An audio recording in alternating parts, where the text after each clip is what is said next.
He calls us back and, he's like, hey, what do you guys think about purchasing this ski resort from us? And we just laughed it off. We were like, absolutely not. We don't even know how to ski. He said, if you and your husband want it, I would rather no one else get it because I truly want it to go to a family. Signed the deal. 2 weeks later, we were there. Welcome to the storm.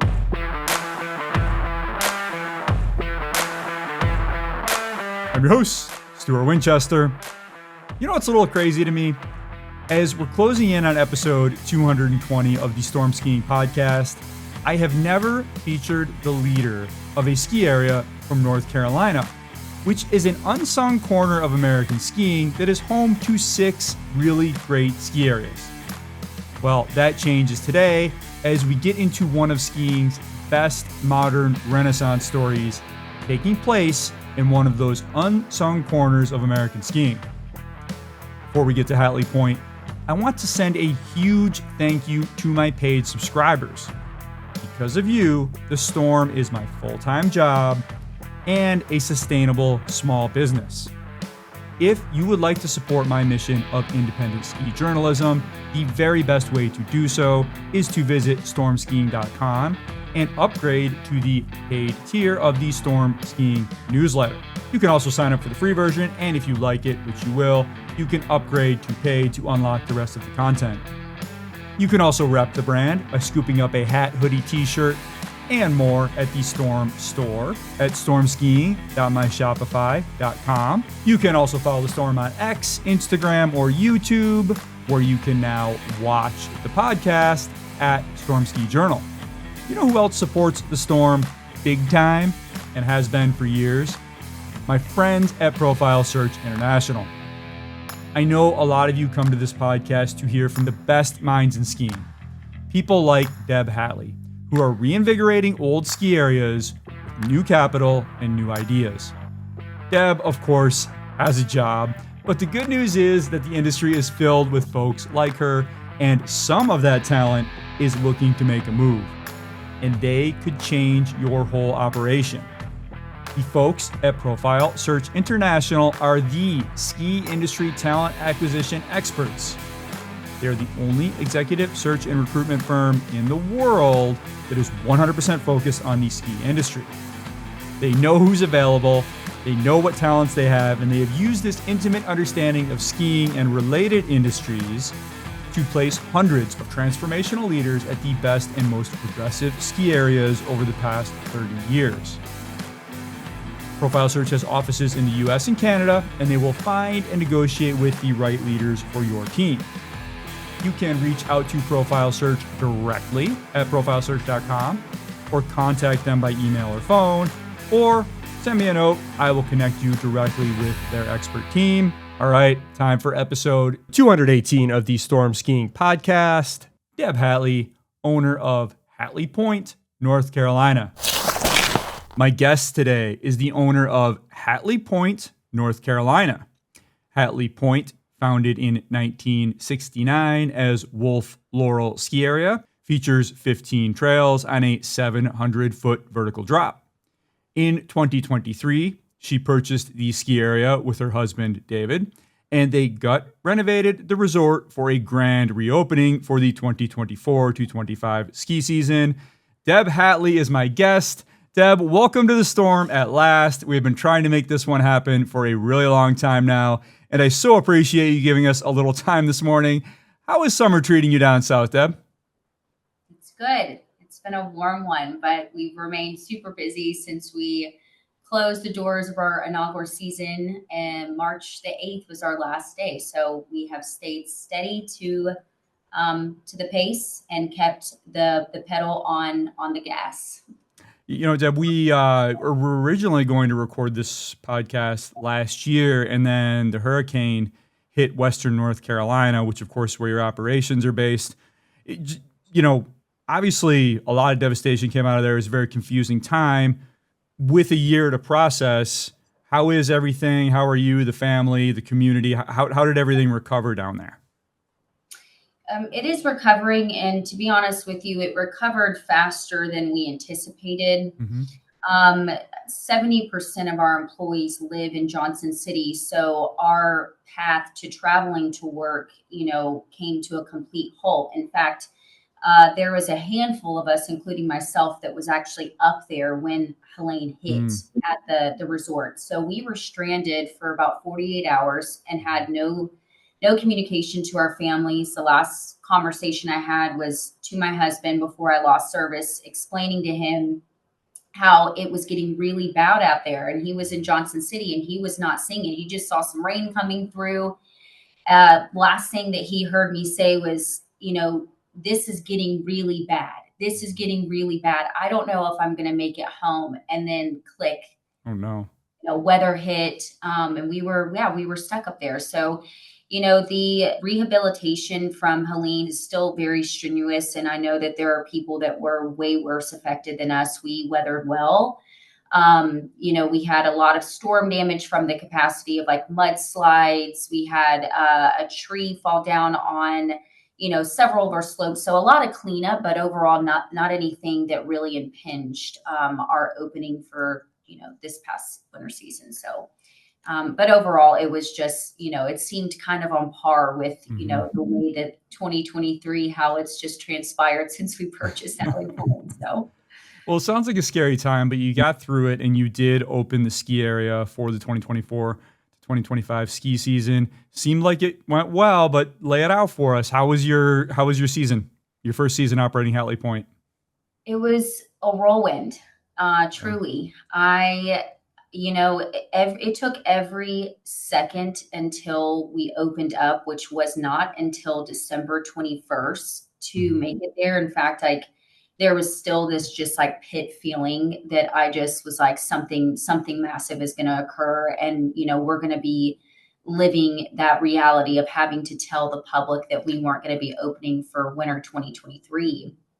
I think that was just an innate fear, just because we had dealt with so much heartache and discoverables since purchasing previous Wolf Ridge, that it took every bit of our hard work, determination, and really just having some relentless just perseverance through it all. So winter season was awesome. We had a ton of support. Mhm. Just every weekend was sold out. It was just an experience like I probably will never have again.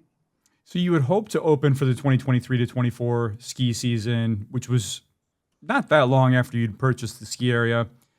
Take us through the timeline as well as you can remember it at this point of when you realized you wouldn't be able to open and why that was and how hard that was for you. Yeah. So we closed on Wolf Ridge in the end of February of 2023. Mhm. And this was a blindside kind of like, all right, we're just going to purchase the ski resort. A week later, we closed on the deal, and 2 weeks later, we were literally like, okay, y'all got to get out because Mhm. we've got our hands full. And this was the last weekend that they operated, which was President's Day weekend, so in February. We took over ownership March 1st, and we hit the ground running. We, to be completely candid, we did not realize what we were getting ourselves into. Oh. We thought that we were going to make aesthetic enhancements. We thought that the lodge was still completely structurally sound. We thought that the pipes and the lifts were all, fine, that they had been taking care of them, all the things that we were kind of, sold or told just really were not the reality. And, 6 months just went so incredibly fast. It just seemed like it was within, 60 days that we were looking up and realizing, oh my gosh, it's November, it's December. And we kept putting out like these, kind of soft ideas, that we would be able to get there. We went from literally, okay, we won't be able to open the lodge, to how can we just create a soft opening and create an outdoor experience where we can at least give people the opportunity to ski the mountain, because we had, purchased 56 automated snow guns at this point. Yeah. We had done, 65 linear feet of pipeline work. We redid all of our pump stations. We, put in a lot of TLC to the main quad. We got our inspections complete, all these things. And then we realized that this was just a half kind of hearted deal. And it really was not going to be our best foot forward and the best impression that we wanted to make with the amount of hard work that we put into it. So we came, to the decision of just saying, this is not how we want to start. So we had to be, come in, with our tail between our legs and say, guys, we're not going to make it. And we refunded all of our season pass holders. And, it was a really tough moment. It was really, really hard. 2023, 2024, hardest times of my life for sure.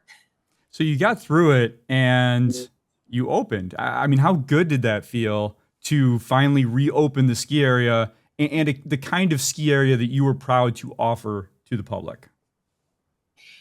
It was, really such a milestone. I was pinching myself every day, being there and seeing people in the building and seeing, people on the mountain and just all the smiles and meeting the people that had come along the journey. When we really faced that reality in 2023, it was in December, or may have been actually early January. That was when we really found our voice, and we stopped kind of hiding of what we were really dealing with and what we were battling with behind closed doors, and said, okay, we're now going to introduce everyone to our shit show and show people exactly what we're going through. And that's whenever we, everyone kind of just came behind us and supported us and came along the journey. And, we had people come from all over, even Austria, that said, hey, I have seen what you guys have dealt with, what you all have gone through, and the feat is, it's unlike anything I've seen before. So it was great. I think that everyone, there was just a synergy all around the mountain that just felt like, again, it was unprecedented. Yeah, your social media presence was really good. And I see ski area recuperation efforts all over the country, and sometimes they fall flat. And usually when they do, it's someone who makes big promises and then just kind of goes away. And I think the way to make it up is to, if you're not fulfilling the promises on the timeline you said, is to just own it and be out there. And you definitely were. So your Instagram was nice. Speaking of ski area renaissance stories, your story at Hatley Pointe echoes a number that I've been following around the country. There's a fellow named Mike Taylor who's bringing back a ski area, Holiday Mountain, up here in New York. And that one never shut down, but it might as well have been. It was in really rough shape. Out in Michigan, a fellow named Justin Hoppy brought back a ski area in the Upper Peninsula that had been closed for several years, Norway Mountain. And he also had to spend a year like you did, just refurbishing everything. So I think a lot of people listening to this in most skiers, like, I want to own a ski area one day. And it's really, really hard. And one thing I've learned from doing this podcast is that I don't want to own a ski area because it's so much, it's so intense. Going back to the beginning part, and you made this decision quickly, you said, with your husband. We have this buyer beware kind of narrative here. What would you tell someone who wants to own a ski area to look for? What were you told that Wolf Ridge was, and what was the reality on the ground that you found that you had to deal with as far as the infrastructure and the operations and everything else goes that you had to mitigate before you could actually open? Ooh, that's a really tough question. Because I feel like, unless you have an immense amount of experience in the ski industry and you've worked every facet of it, I would say probably bringing in, a third party or people that have had, just a lot of experience in said lift operations or mountain operations, having them come in and really, you don't, the in-ground stuff is what is always the question mark, because unless you truly dig it and trench it all up, you don't know what the pipelines are looking like. Unless you pressurize your lines, you don't know where you're going to have leaks all over the hill. We came in complete novices. truly, I have a background in the hair world. That's what I was an entrepreneur in owning salons and boutiques. So, you know, a pump station and, PSI pressure and how much it takes to actually put snow on the hill, and, what your shivs rebuilding looks like, and what your bushings need to look like, and your grips need to look like, and your haul rope. And, all these things were just, such nuances for me, that ultimately it was like going to ski management operations, going to school, going to college in a year term. So I feel like for people that, see it and, it seems like it's, just a sweet deal or something that's, a lot more, easier from the outside looking in. I would say, bringing in, really experienced people that can, give you sound judgment and see things from, just an eye view looking in would probably save you a lot of time and save you a lot of money. And who were those people for you? And is that the route you pursued, or did you start taking machines apart?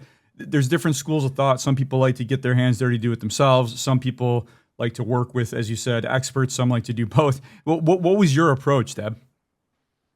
Oh gosh, well, I truly learned it all. Mm-hmm. I wouldn't say I'm an expert in any of it, but I know a little bit about every part of our operation Mm-hmm. because I physically have done it. I've made snow, I've worked on the lift, I've seen the pump stations. I've been a part of every single conversation into the investment and how things are going to work and why we have to have them, because they're huge purchases, they're huge investments. So you better know what you're doing and how you're spending your money. But we're in a more remote, smaller area in the Southeast, so our pickings of experienced people are very, they're more slim. Mm-hmm. So we first adopted some of the crew members that were on the mountain, some of Orville's family, who really did help us in many capacities because they were able to show us exactly where everything was and how things were operating. But I feel like that statement in itself kind of sums it up with, acquiring that group. Who was that they were so accustomed to how it had been doing, how they operated, how, what was okay for them that really wasn't okay probably for everybody else. But I feel like the knowledge was power, and, being able to have them usher in that first, development stage of operations and, the infrastructure that first year is when I kept them on. And then after that, they ended up going their opposite ways because I think it was a little hard for them to see the amount of changes that we were undertaking. So you have your master's degree in skiing now, and you came into this as I understood it from our previous conversations, as a novice skier, and you made a funny social media post about learning to ski after you'd bought a ski resort. So you know how it works now. How's your skiing? My skiing is improving. I would not say that I spent the most on the mountain this winter because Mm-hmm. I was literally running around with my head cut off. I Mm-hmm. was the general manager, picking up all the pieces, taking out the trash, cooking, working the mimosa bar, checking people out on guest services, literally doing a little bit of everything. So, my skis didn't get as much time as they would have liked on the hill, but I did get to experience it several times, whether it was really just trying to check on the lifties and ensuring that they're giving people a good experience, or making sure the terrain park was behaving. But, I still got a lot to learn. So I'm looking forward to a second winter season where I could possibly enjoy that a little bit more. When you first skied, Deb, was it at Wolf Ridge, or was it elsewhere? And have you been able to ski anywhere else yet? The first time that my family and myself ever skied or put a snowboard on, it was at Wolf Ridge in 2020.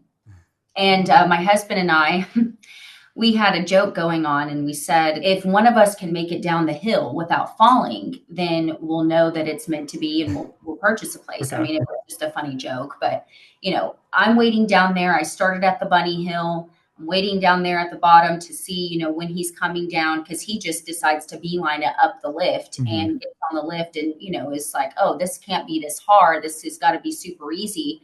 I'm waiting down there for 30 minutes and, no sight of David. Is he anywhere? Mm-hmm.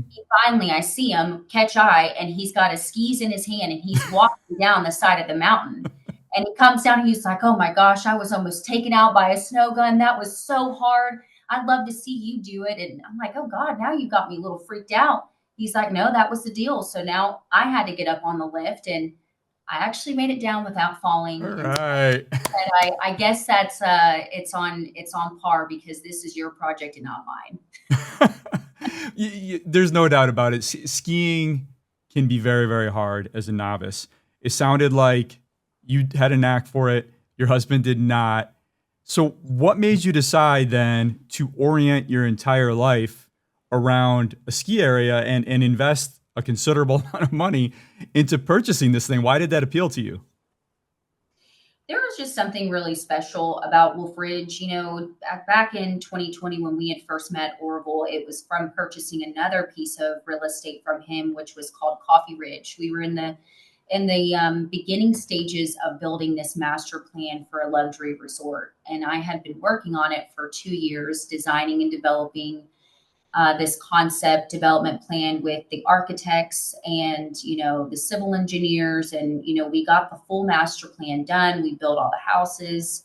We did all this stuff. But in the middle of this, we had met Orville because we had purchased this piece of real estate from him. And he's the one who invited us out. And we love to tell the story as Orville being this silent seller, because he really kind of knew what he was doing. He took us out there to the humble little country ski resort that him and his family owned. And, a couple weeks later, he calls us back and, he's like, hey, what do you guys think about purchasing this ski resort from us? And we just laughed it off. And we were like, absolutely not. We don't even know how to ski.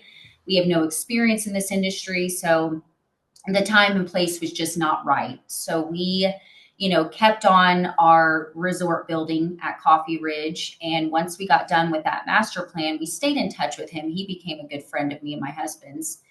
He said, hey, I want you guys to come out and, I want you all to see how this place actually connects with that property, Coffee Ridge, and all the other real estate that we own over here on this side of the mountain.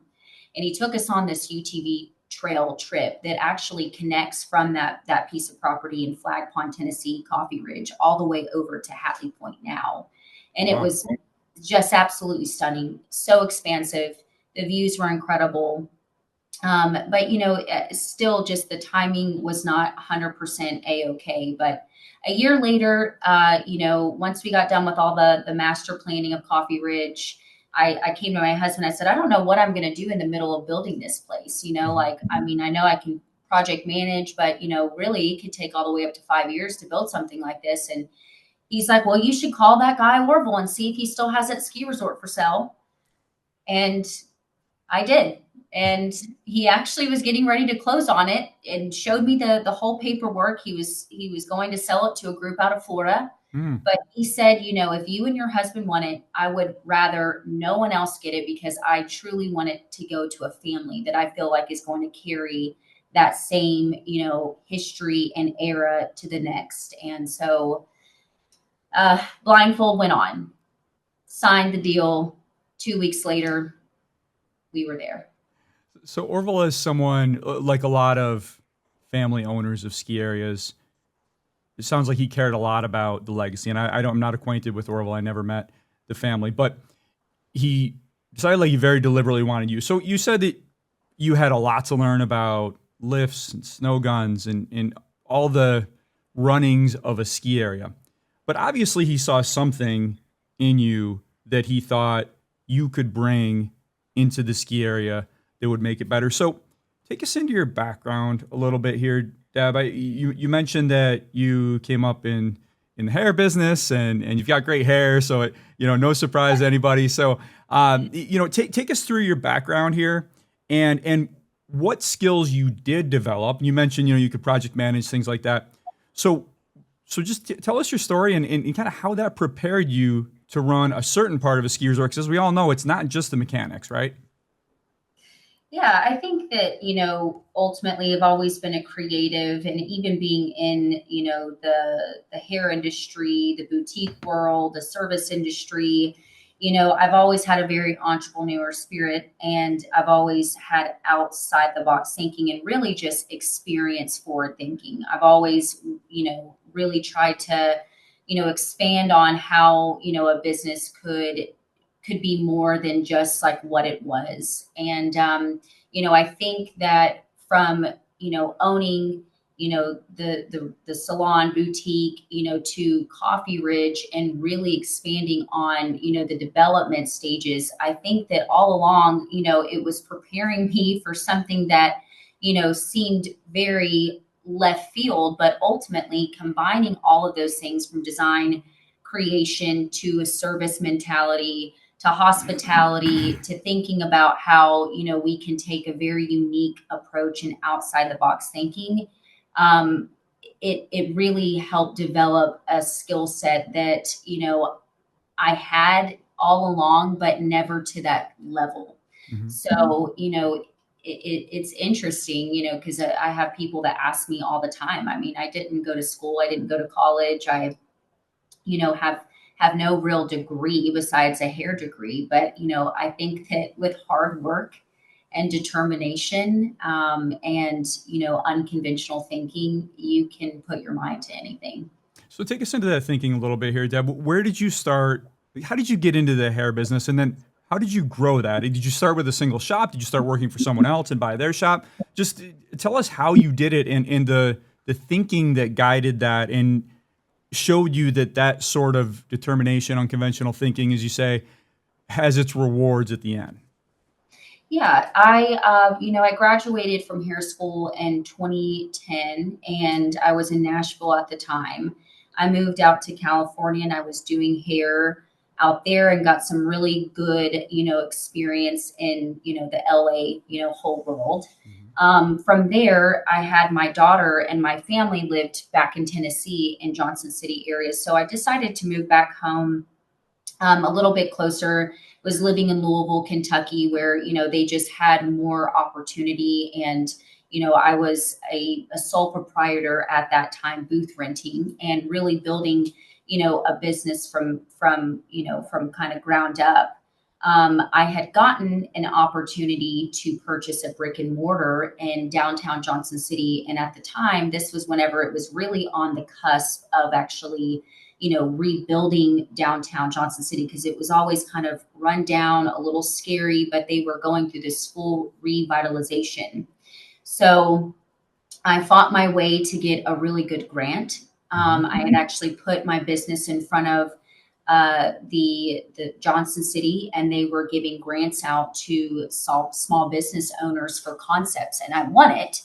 And with that, and taking every bit of savings in my banking account, I opened up a place called Blotique, and it was a three different businesses. It was a dry bar, which was the first dry bar, which is a very big metropolitan concept. So women go in bigger cities, they get their hair washed and literally blown out, and they do it ritually. A full service salon, and then also a boutique. It was called Blotique. And, it was there in downtown Johnson City for 5.5 years. And I was getting ready to franchise this. But, my husband, he had always really wanted to get into the hotel business. Mhm. So, we together kind of married our two, backgrounds, which his background is in manufacturing, and really just like passions of service and potentially being hotel owners. And this is when, Coffee Ridge was born, and we started working on that in 2019, 2020. Yeah, 2020. So you came So, up in customer service, and to me, I wrote a piece a few months ago about what I look for when I go to a ski resort, and one of the things I look for is the service, and how I'm treated, and how the employees, their attitude toward people, because that really sculpts a lot of your day. And I hosted recently Lori Phillips. She's the general manager of a small ski area up in Pennsylvania called Ski Big Bear.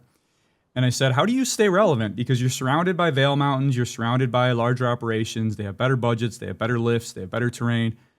How do you stay in business? She said, you know what? You treat everyone like they paid $1 million to do this thing that they're there to do. So what's your philosophy, Deb? What did you learn from running your own business about how you want to treat customers, especially these higher end customers that you're aiming for. And how do you then apply that to Hatley Pointe? That is everything. I feel like not just from the design concept of it being very unique for most ski resorts, but also the personal touch and guest experience. That was something that made us very, very unique in the first business that I owned there in downtown Johnson City.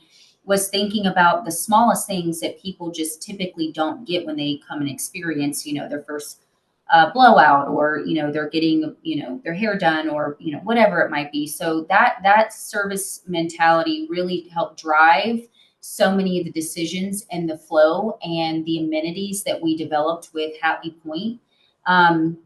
One of the things that we did that really kind of like set us apart was we created all these different pop-up opportunities for people during the winter season. Mm-hmm. I mean, I purchased this huge igloo globe and created this bar inside of it. And it had a DJ on the weekends, and, all the way from that to a Christmas village that we created in one of our parking lots for kids. We brought Santa out, there were all these arts and crafts to, certain mimosa bars that, all kinds of photo op areas, to certain, food and beverage opportunities that, just they took a lot of time to develop and definitely a lot of extra work, but it was those impressionable moments that were so unique and just different. Most people would have never experienced at a ski resort, especially in the Southeast.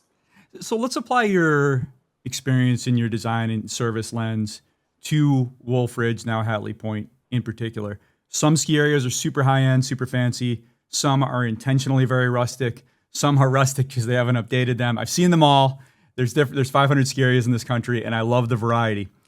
But when you first got to Wolf Ridge, novice skier, had never done it before, what did you see through your experience, your life experience, your customer service lens? What did you see in front of you as far as what they were offering to people? And then what did you see that it could be?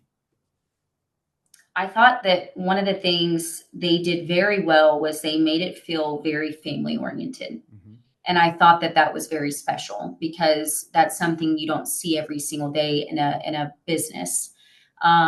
They were all there, Orville to the sons, the daughters, every one of them were there, hosting you, greeting you, almost like you were inside their family living room. Mm-hmm. So I thought that was really special and unique.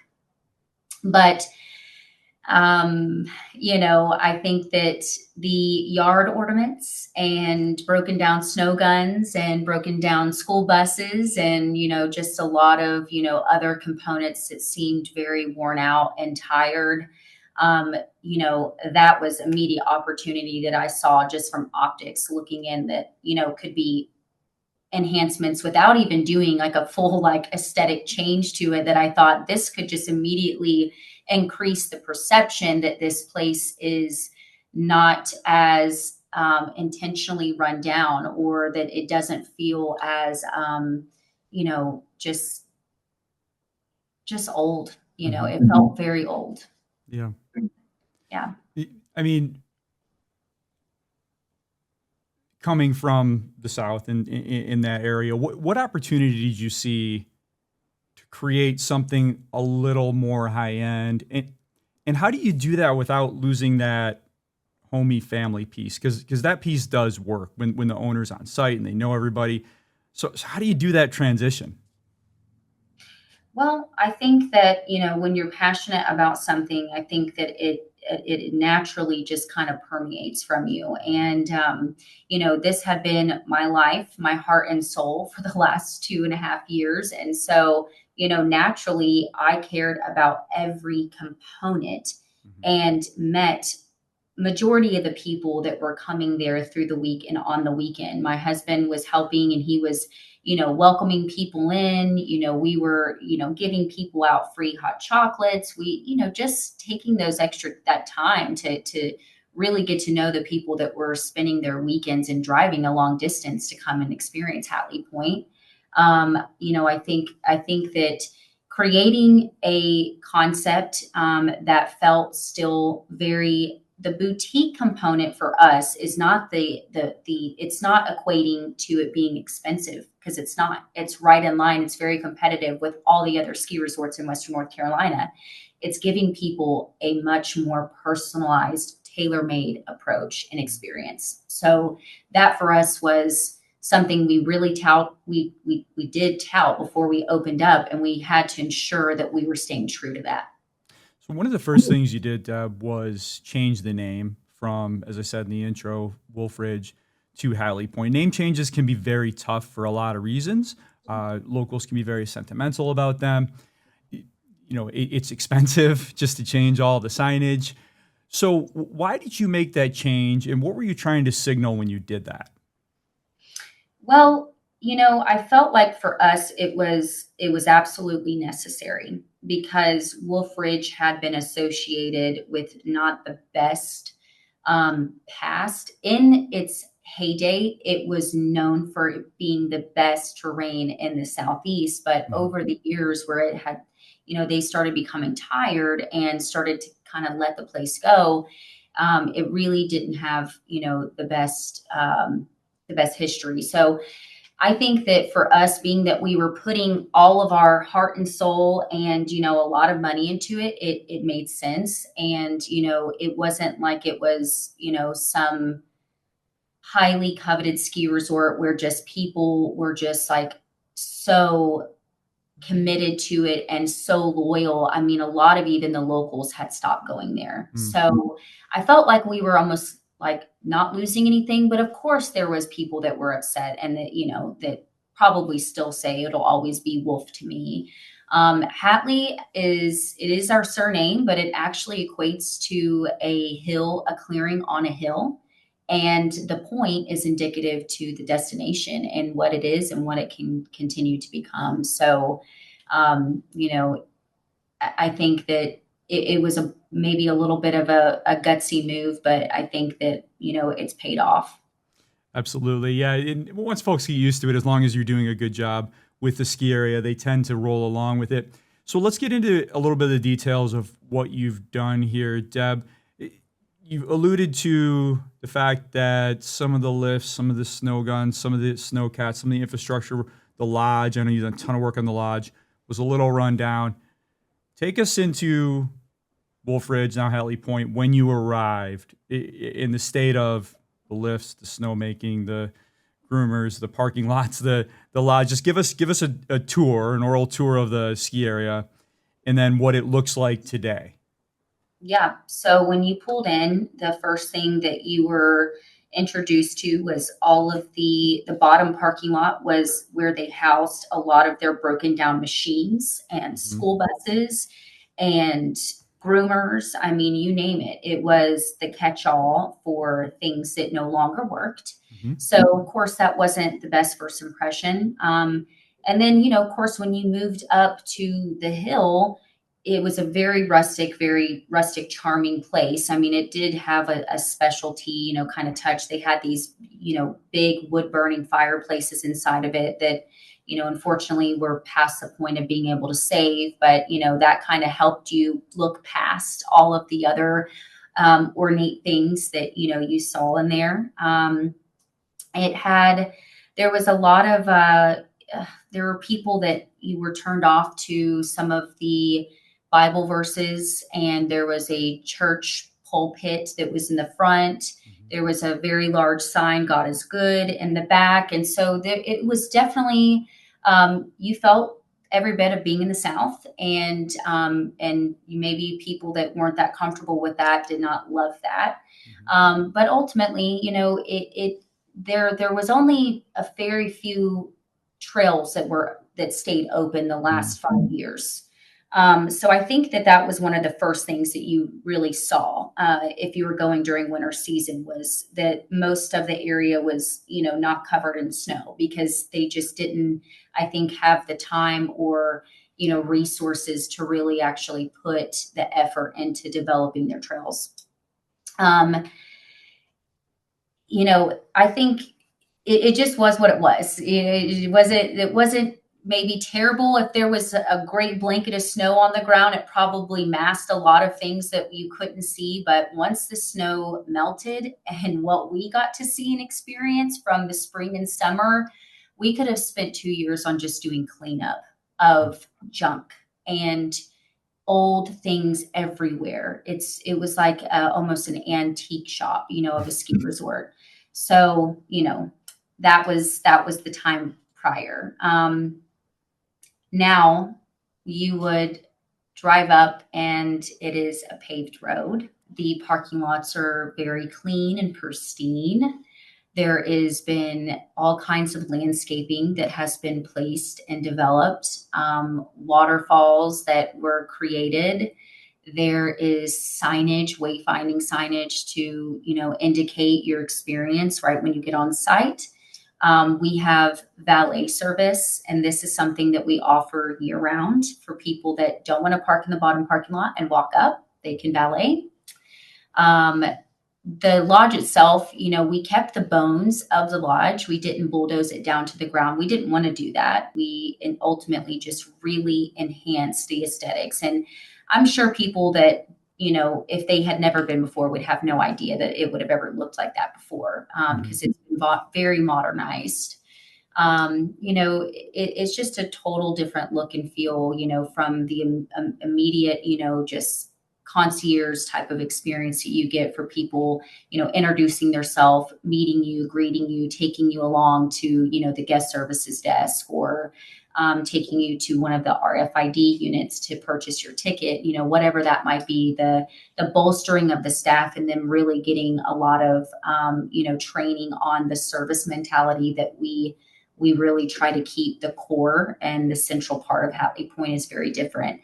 And then, of course, the mountain itself, has had massive rebuilding, things that you couldn't see in the ground. I mean, we've replaced, 75% of the steel pipeline in the ground.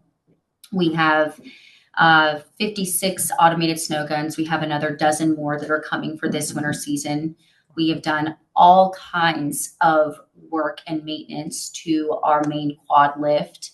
We plucked out one of the oldest lifts that was still standing in the nation, and that was our double lift. It had not really been operational for the last 5-6 years, and it was way past the point. Doppelmayr came in there and said, "There's not anything that you can scrap from this thing, not one thing." So we sold the chairs off, and they were all sold before we even opened the doors. Wow. People wanted a part of the history, and I thought that was nice. But there's still so much more to do. I mean, the backside of the mountain has not been open yet because our hands have been full with getting the front side of the mountain open into, 100%, operations, and also just to the level of integrity that we want to, put our name on.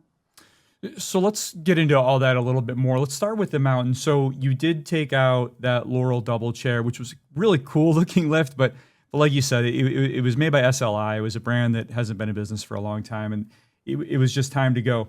So the quad lift that you have in now, that lift dates to 1988. Seems, that's not too old for a fixed grip quad. When we first spoke a couple of years ago, you envisioned potentially a detachable lift, a high-speed lift, to serve the front side of your mountain. There's only one other ski area in North Carolina that has high-speed lifts. That's Sugar Mountain. They have a 6-pack and 2 high-speed quads. So that would be a big differentiator for you if you were to do that. What's your thinking now, Deb, with front side lifts? And we'll get to the back side in a moment. Do you envision a high-speed long-term, or are you pretty happy with that quad as far as capacity and mechanics go right now? I mean, we have put a lot of money in that lift to get it to where it's operating at the code it should be operating at. But we absolutely have every intention on replacing it with a 6 high speed. In fact, we're in the stages of developing that investment with Doppelmayr as we speak. That quad will probably get placed somewhere else on the mountain to, support the operations and to, put more people on the hill. That's really exciting. That would only be, as I said, the second 6-pack lift in North Carolina, and one of the few in the South. There's one in West Virginia. There's 2 in Virginia. and I think that's it. Then there's some in Pennsylvania, obviously, but that's more mid-Atlantic. So tell us a little more about that lift. So the current quad, it used to have a mid station. I don't know if you still have a mid station there. We do. Would this? Oh, you do. Okay. So the six pack, would that have a mid station, and would it run approximately where the quad is? Or you have something else in mind there? Yeah, we're still in the early stages of developing exactly the full like system as to how and where it will go, but it will most likely take the same stance as to where the quad is. Of course, it's just going to be carrying more people and a lot faster. I mean, that would be a massive investment, and the price tag I'm seeing for six pack lifts is something in the range of 10 to 12 million for a mountain of your size. I mean, that would be a tremendous statement. And what would you be trying to say with that lift? Because, on a 700 vertical foot hill, a high speed lift is not strictly necessary. It's nice, Sure. but you don't need it. So it's a little bit of, Boyne Resorts does this a lot, and I kind of call it intentional overkill. Like, they're really trying to do something. They put in these 8-packs, and they're really spectacular, and they make them kind of shows, and you go in, they got big screens, and they have carpets, and it's really nice. So what are you trying to say if you go the direction of a 6-pack about what Hatley Pointe is and what it will be under your management? Yeah, I think it's just being the absolute best that we can be and giving people an experience that they're not typically seeing on in the Southeast landscape of ski resorts. I think we've taken that approach with every decision that we've made and the way that Hatley Pointe looks and feels, that it seems very on par for us to do that. And then also just being able to put more people on the hill without compromising, what we say that we are about, which is an uncrowded mountain feel, Mm-hmm. and no lift lines. So that for us, seems like a no brainer. I mean, of course, the investment is massive, but for us, we have a lot of opportunity for the return on our investment to come a lot faster with the development of real estate. Mm-hmm. There's 300 home sites that have been platted. We have a wastewater treatment plant that can house all the way up to 12,000 taps. There's, mixed use and commercial use, platted areas and a ton of development landscape that, is really going to make sense to everything that we've invested in so far at Hatley Pointe and will continue to invest in. Yeah, I want to get more into that bigger resort footprint in a moment. Just real quick on the 6-pack, there's all kinds of ways you can deck these things out: bubbles, heated seats, all kinds of stuff. Are you just looking for a basic lift, or are you looking for some bells and whistles on it? We will definitely put all options out there and we'll see which one we end up going with. But I mean, it wouldn't be out of the touch, for us to look at something that's got a little bit more of a design look and feel. Do you have a target timeline on that, Deb? I won't hold you to it, but just are you thinking 26, 27, maybe a little later? 2026? Okay, Mhm. great. That'll be really exciting. So you said that quad might be repurposed. So, it's not a huge mountain as it's developed right now. Let's talk about Breakaway for a moment. So to fill in the listeners a little bit, from my understanding, this area has been closed since about 2014. I believe the lodge up there burned down. Those lifts are intact. I don't know if they're operational, but you do have it back on the trail map, and this terrain has been off the trail map for a number of years. So talk about Breakaway, the state it's in, the work you've done up there, and your hope and ambition for that area long term. Absolutely. Yes. It is. Whenever the lodge burnt down, I think that the life in itself just kind of died on the backside of Breakaway. And Mm-hmm. it is something that really makes our hill and our mountain very unique, especially with the large culvert tunnel that people can ski and snowboard underneath to experience the backside of Breakaway. It doesn't have like really, intermediate to advanced terrain. It's more intermediate to beginner terrain, but it just has this experience that is unlike, a resort that's on the Southeast, because you're on this backside of a mountain that you typically, would experience in much more larger mountains than ours. So I think for that, it really brings a sense of uniqueness. We started to develop a very comprehensive maintenance plan with Doppelmayr. They are actually coming out this fall to do a full evaluation on the two lifts to see exactly what we know we need. We know that Breakaway is going to need a complete modernization. The haul rope was actually damaged during their fire. So it's going to need a new haul rope. It's going to need new electrical, new controls. Who knows the amount of work it's going to be, but it actually was the newest lift that they had put in, the quad on Breakaway, which is kind of a shame because it's almost like it's going to need the most work out of any of them. But there is a plan, a revitalization plan to get Breakaway open for 2026, 2027.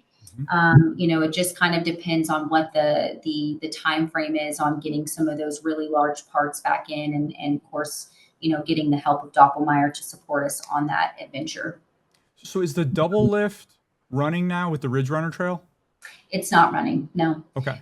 A lot of maintenance to it, but we halted that because there were some things that have, popped up that we're not 100% sure if we're going to need to, rebuild or regrade. And so that's kind of one of the parts of Doppelmayr's maintenance plan, is to come and give us like the full evaluation on that lift this coming fall. Deb, this looks, I've not been on site, but this looks like it's higher up the mountain. And one thing I've seen ski areas do, or a trend, particularly out west, is to build higher up the mountain, beginner areas. Because what that does is it gets skiers a little bit out of the chaos, and it also gives them a little bit more of that alpine experience where they really get the views and get the aesthetic and really get why people like skiing. Because sometimes, usually, the beginner areas are crowded into the bottom. And right now, that's your situation. You have your magic carpet, which is great, but it's right there at the bottom, the most chaotic part of the resort. Is there thinking about building more of an extensive beginner center, maybe up the mountain? Yeah, absolutely. Ridge Runner really has the perfect landscape for that. And that is kind of our thought, is that this would be where we end up putting our beginner type of trail and experience up here, and most likely our snow sports school and a second lodge as well. So the lodge, the Legacy Lodge, as I understand it, burned down. Was that a total loss? Would you have to start over? Total loss. The only thing that's there is a concrete pad. I have to think, given your sort of aesthetic bent, that you might like that challenge of being able to just build something brand new. Do you have something in mind? Like, do you want to make it echo the other architecture? Do you want something totally new? I don't want to give it away, but kind of what's your dream to have up there? Well, it definitely has the most expansive views and is a big part of like why we decided to purchase Hatley Pointe. Really? We've been working with a mountain development group and group of architects who are really helping kind of expand our thoughts and ideas as to what it can be. And the way that it's shaking out right now is that it would be an extension of, this modern, juxtaposition look and feel, but still have a lot of organic elements within the design of interior and architecture. But it would mimic, the style that we've created with Hatley Pointe. There's an opportunity for a boutique hotel and a potential, secondary lodge that may have even a members only component. This might house kind of the private segment of neighborhood building and really creating that, that community, a much smaller look and feel of, I don't want to say a Yellowstone club, because even putting ourselves in that kind of bracket is stupid. But, still it just, really being able to accentuate the neighborhood component and the club-like feel on that part of the mountain. You mentioned mixed use earlier, and I think that's important. And one of the differences between American skiing and European skiing is American skiing tends to be very spread out, and there's not so many base villages and retail and restaurants you can walk to, for example, from the condos. And there is some of that, but there is an opportunity maybe for this base lodge to anchor something like that. Do you picture some kind of little village with stores and restaurants and such on site, or is that in your zoning? It is absolutely in our zoning, and that would most likely indicate more of the upper point, where the multi-use of restaurants, the condos to actual homes, all of that resort expansion and development could live. So as we look back at the actual skiing here, you have a bunch of new trails on your trail map from last season. So Black Diamonds are Southern Express and Flame Out. You have blue is Hatley Highway and Simply Savage. And then this lower viewfinder trail. So talk about those new trails. And sometimes is the case with a renovated ski resort, they're simply repurposing stuff that already existed and kind of been abandoned. So talk about these new trails, where they came from, if they were all new, if you use maybe some of the line from the double chair you took out. Talk about the new trails and how they've changed the ski experience so far and how you developed them.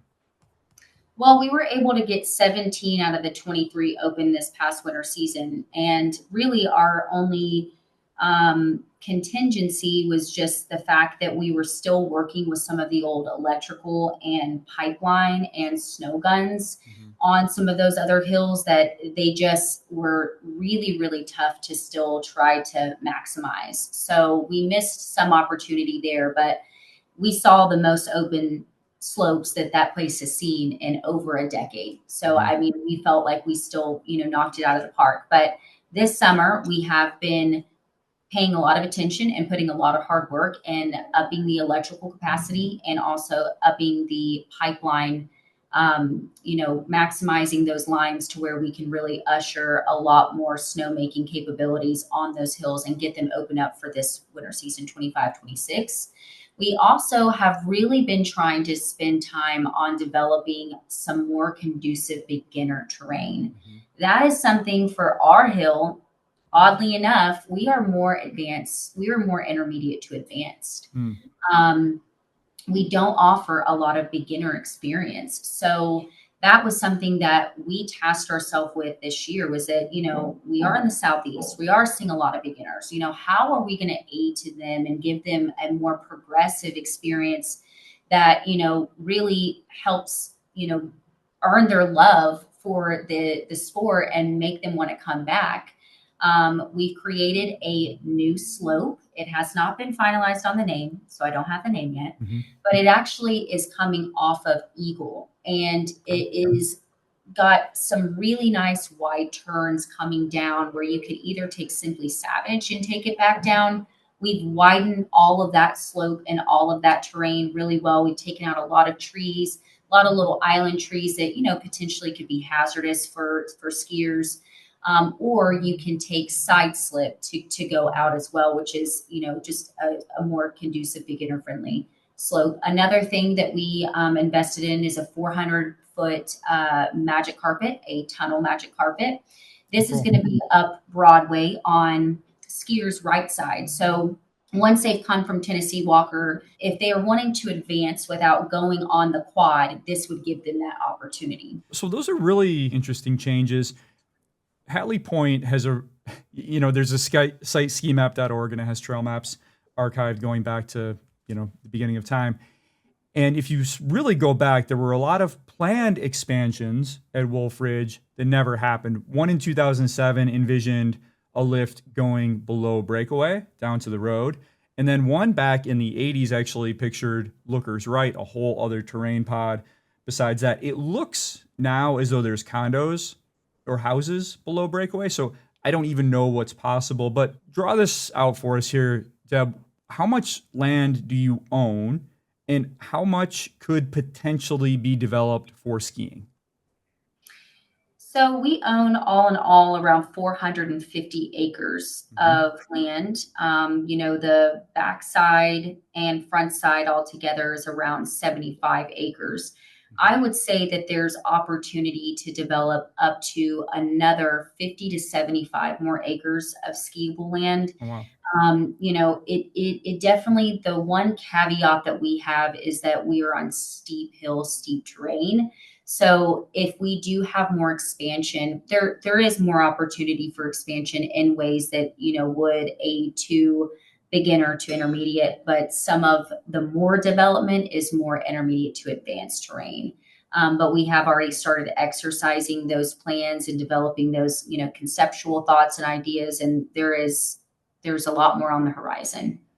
And where would that terrain be, Deb? Would it be in where some of those terrain expansion? Yes. Okay. Yeah, up at the top of the parking lot where it was connected to the lodge, Mm-hmm. that whole area would, end up being where the new plaza is. Okay. And then from there would be new roads that would, obviously carry some bridges for people to be able to drive over, but also be able to turn into ski entrances and ways to actually navigate down into the other parts of the hill and also new expansion. There's a lot of exciting potential here. And I think that North Carolina is growing very quickly. And it's a population that, is part of this Sun Belt expansion, and people are moving down there for good jobs. So it's a demographic that's geared toward recreation. You're less than 40 minutes from Asheville. You're only, as we were talking about earlier, 6 miles off the interstate, which is great.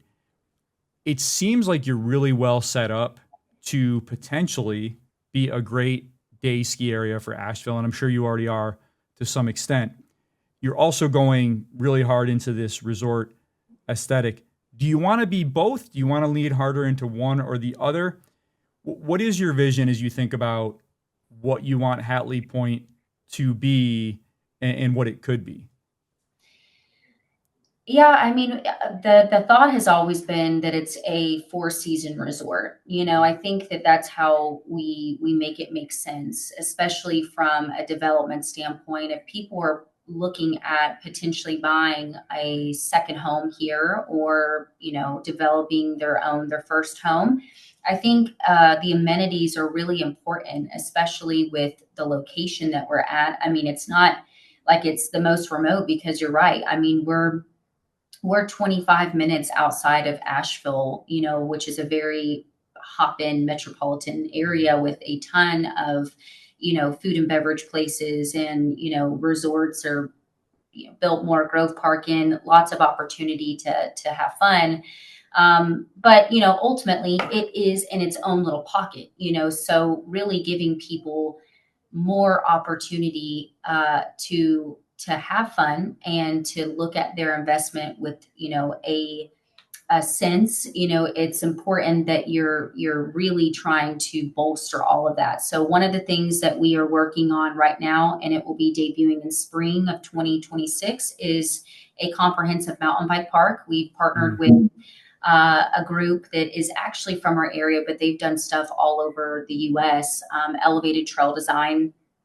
They've done a phenomenal job so far. We're bringing on 9 trails, from beginner to advanced, and we've got some really, really unique features that are, I think, going to separate us apart. The North Carolina area, Western North Carolina, is known for its biking community, its mountain bike community. There's people that come from all over the world to go and experience Western North Carolina mountain biking. So we're really excited about aiding into that community and ushering in a new group of people outside of winter operations. But ultimately, yeah, I mean, we want to be a resort that people think about year round, not just during winter operations. But during winter operations, we want to bring an experience that is unlike any other. And what's your level of mountain biking personally? 0. Never been on. Are you gonna lean into that like skiing? Yeah, I mean, I go and walk them, and just walking them, it scares me.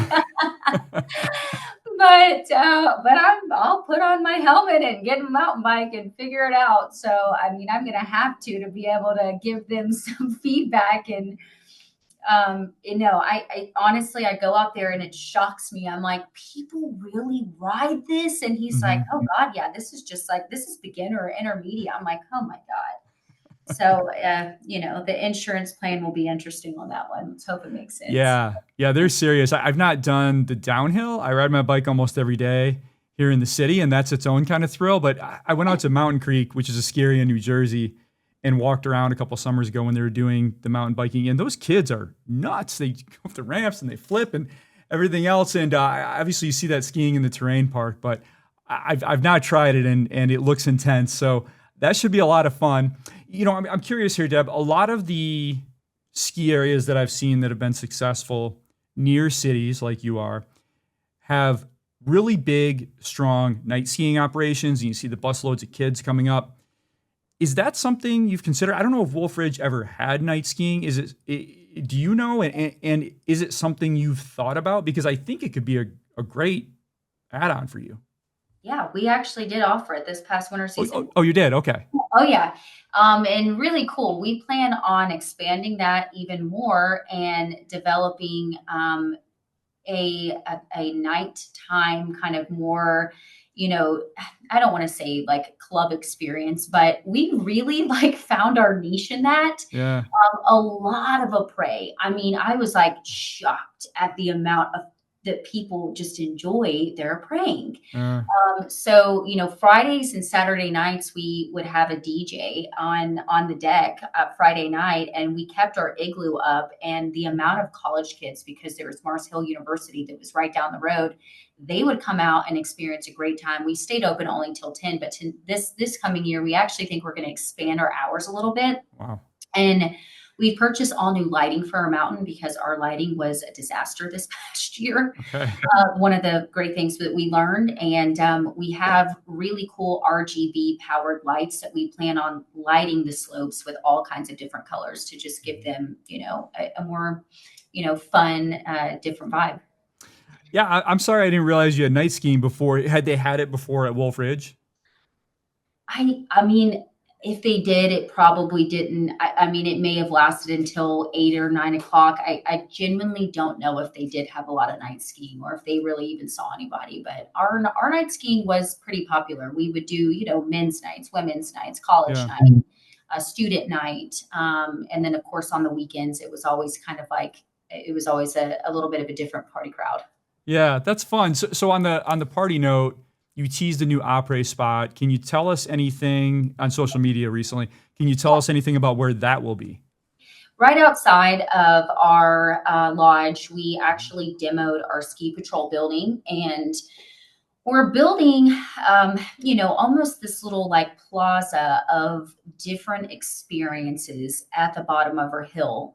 Because, we got to exercise that this past winter season, but they weren't stationary buildings. They were just pop-up experiences. Mm-hmm. So we want to give a little bit more of, a reality to those ideas and expand on them and really just take them to the next level. So there's some fun things up our sleeve for this winter season. So you've talked a lot about snowmaking enhancements. And I think a lot of folks listening to this, even though I have a very hardcore ski audience, will be like, North Carolina. But your base elevation's at 4,000 feet. And for context for folks, that's almost double as high as any base area in New England. So that's how we have skiing down in that part of the Appalachians. And so talk about that base a little bit, and then how you've recalibrated and rebuilt the snowmaking system to take advantage of what I imagine you get some pretty cold overnight temperatures. Yeah, this past winter season, we were really lucky. I mean, it seemed serendipitous that we were able to open up on one of the best winter seasons that North Carolina has seen in a decade. Mm-hmm. We had no problem with making snow. We went through one, I remember, period. I think it was in the beginning of February where, it was pretty rainy and it got a little warm. But other than that, we saw a lot of natural snowfall, which was great. As far as, so much so that we had our employees that got snowed in like 3 different times. And we were like, oh my gosh, we're going to have to figure out a plan for this next year. So that was really interesting. Yeah. But, overall, it's always the scary component of the ski industry, especially in the Southeast, because you're just dealing with marginal temperatures and the variability of, what it can really look like. So, that's one of the reasons why we wanted to invest in some very expensive machinery to ensure that once we do hit those cold temperatures, that we're able to capitalize on it and capitalize on it fast. We had people that came actually that were from the West Coast that came and visited Hatley Pointe because they had followed the journey and wanted to support us, and people that were used to going out to the West Coast that are, avid skiers that live in the Southeast, and they actually gave us a lot of wonderful compliments. I don't know if they were just pulling our leg or if they were being serious, but they're like, the snow is really, really good. I mean, like, we're known for being like the ice coast. And, we had this snowmaking, pretty locked down that, we were emulating a West Coast feel. So hopefully we get the opportunity to do that again this year. Yeah, it sounds like you made the investments and they're paying off. I know you got to run, Deb, but leave us with this. It sounds like you've learned a lot in the last couple of years, and now you've had an opportunity to run the ski area for a season. What did you learn this season? How are you going to run Hatley Pointe different, make it better for next year? Well, I think that, really, again, trying to expand on the trail systems, giving beginners just a longer ride on the hill and more options is something that we really are excited about. Getting the coveted bowl back open up this winter season, which is our double black diamond that people know and love, that it has not been open in 10 plus years. That, and then all the way down to, the flow, we're actually changing out our RFID system. We're partnering with Access. That was something that was a fracture within the software systems. We had several different software systems, but not a lot of them were talking to each other. So that made a lot of work manually, and ultimately I think impinged the guest experience a tad. Maybe they didn't see it, but I saw it and I felt it. So we're getting everything under one house, and we plan on going to online only. We're doing all reservation only, which I think is, again, it's a very different, bold move, but for us, it's on par because, we are securing your spot on the hill to make sure that you're never sitting a lift line. Our lift line stayed under 8 minutes this past winter season, Stuart. So that's something that's really special that you don't get in the Southeast. And we want to continue to stay behind that. There's still special things that are going to be brought that we're kind of holding close to our heart. And, we want to surprise people with this winter season. It's an amazing story, Deb. I cannot thank you enough for taking so much time this morning to share all that with us. And I can't wait to get down there myself and check it out, because when I see this kind of story, it's awesome, but there's nothing like being there and seeing it. So looks like you're doing a great job so far. Keep up the good work. I appreciate everything. Thank you so much. Thank you so much for having me, Stuart. It was a pleasure.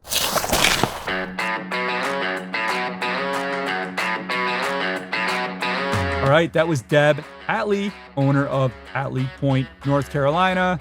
Awesome job, Deb. Incredible story. I cannot wait to get down there and see it all for myself. I've got a ton more pods on the way for you, including conversations with the leaders of Sugarloaf, Maine, Waterville Valley, New Hampshire, Stowe, Vermont, Loveland, Colorado, Snowmass, Colorado, Taos, New Mexico, and many, many more. You will want to subscribe to the Storm Skiing newsletter to get those the instant they are live. You can also follow the Storm on X, Instagram, or YouTube at Storm Ski Journal. Until next time, stay well, stay safe. I'm Stuart Winchester, and I'll talk to you again very soon. The Storm Skiing Podcast is a Quicksilver Films production.